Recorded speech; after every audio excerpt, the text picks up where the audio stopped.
First, yes. Janine Gutierrez kinilig sa pag-amin ni Jericho Rosales. Talaga namang sobrang na-appreciate ni Janine ang ginawang pag-amin ni Echo tungkol sa real score nilang dalawa. Matatandaan nga kamakailan naging usap-usapan sa social media ang pag-amin ni Echo na nasa dating stage na sila ni Janine.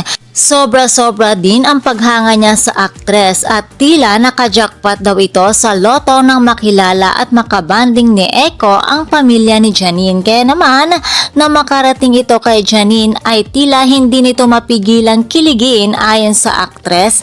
Napaka-sweet daw na pakinggan ang mga sinabi ni Echo. Hindi naman dininay ni Janine na masayang masaya siya dahil patuloy niyang nakikilala si Echo.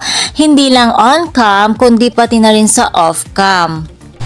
Masaya naman ang mga fans ni Janine na makitang masaya ang kanilang idol. Subalit kung may mga natutuwa, kinilig at nagsasabing malakas ang chemistry at super bagay na bagay ang dalawa, may mga ilang netizens naman ang nagsasabing pakulo lamang daw ito dahil may teleserye sila at ito ang Lavender Fields.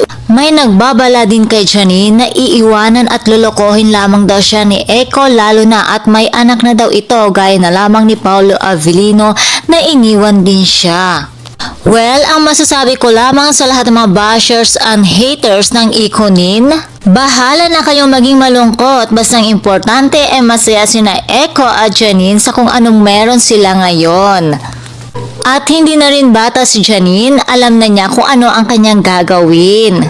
And that's all for now mga chikadoras. For more update kina Echo at Janine, please don't forget to like, share, and subscribe my channel. Thank you for watching.